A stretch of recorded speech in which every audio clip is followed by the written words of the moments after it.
Roberton.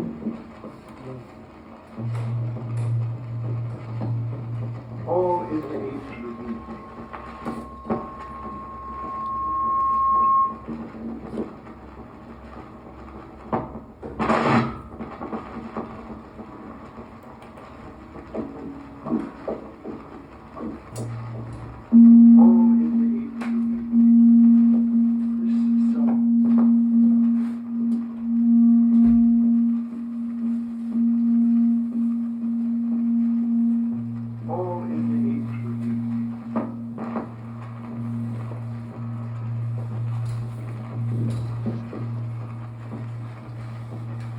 All in the April evening.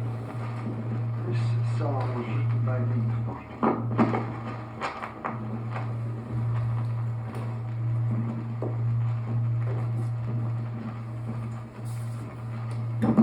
All in the April evening. This song was written by me 40 years ago.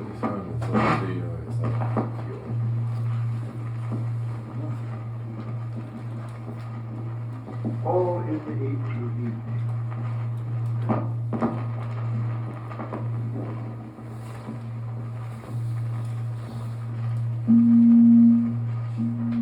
All in the April evening. This song was written by me 40 years ago. The words of a cat.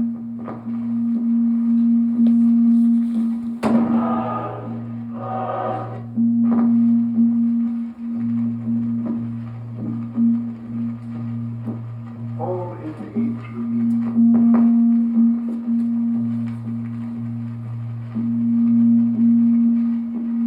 All in the April evening.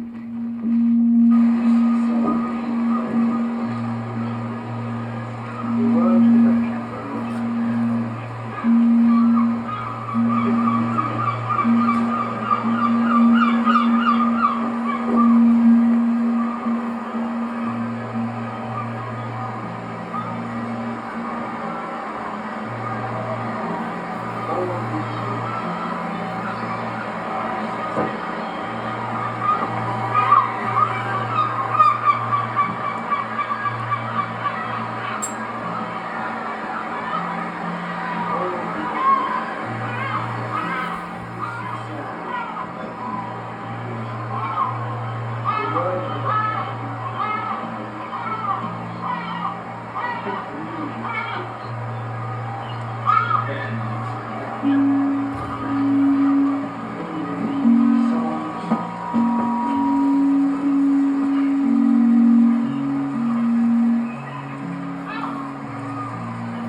White waves of the water.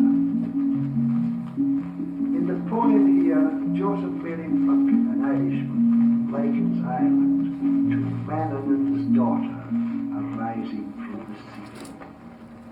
Richly worded, it is characteristic of that flowering which marked Irish verse at the time of the Rising in 1960. It should be sung in the open air, and preferably on a boat crossing a lake.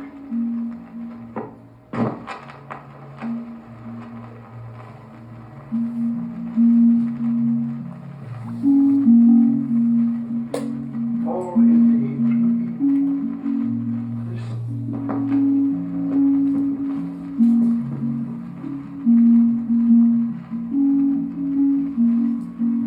all in the April evening. This song was written.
celebrated Glasgow Orpheus Choir, with spoken introduction by their conductor, Sir Hugh Roberton. Asaland Shop, Box 377, phone 28808, Nairobi.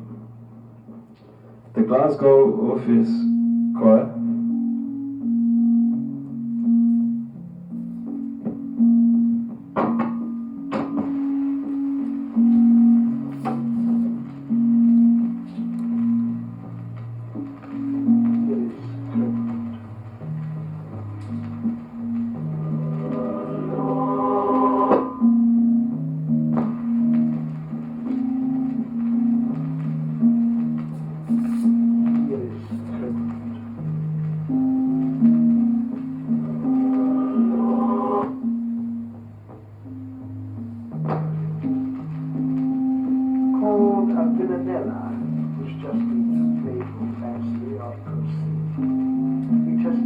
By virtue of its attractiveness to weather the storms of time, so that although 300 years old, it still has charm and freshness.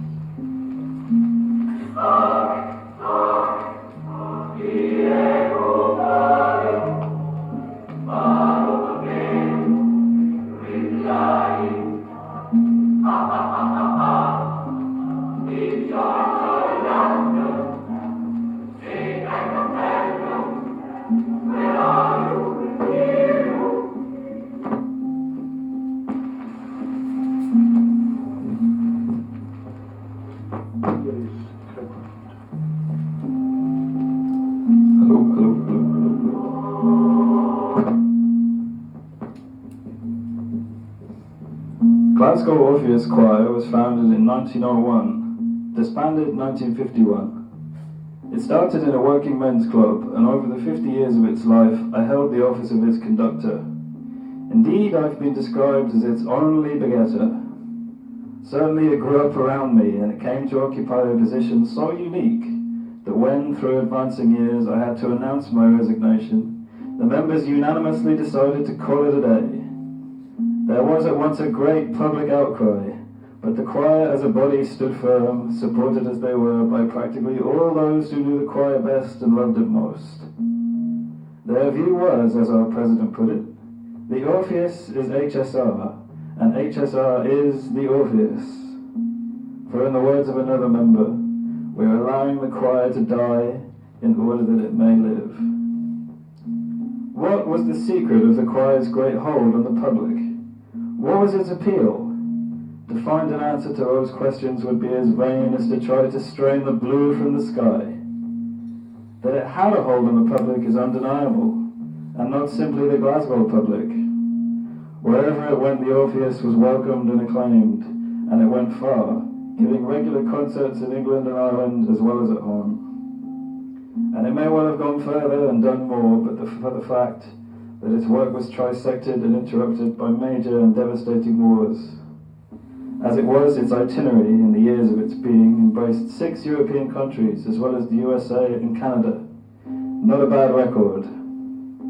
The whole point of the Orpheus was it reached the heart of the people everywhere, and this probably because it always sang from the heart as well as the mind. The Orpheus was a real choir of real people, people big enough to dedicate themselves selflessly to a noble purpose, and it never took its audiences cheaply, nor did it ever descend to tricks or exhibitionism. Long his masters play. When necessary, clean your record with a slightly moist cloth. 33 1/3 RPM, non-breakable. Record manufactured by EMI South Africa. The Swan Press Limited, Johannesburg.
A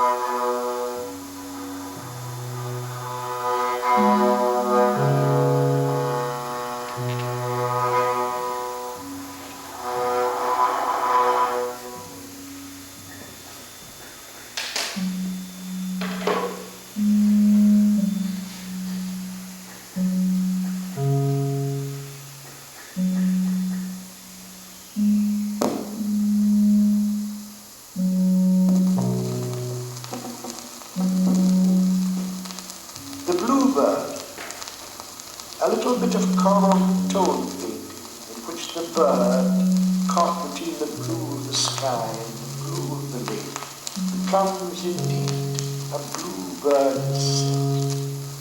The composer of this was an Irishman, Charles Villiers.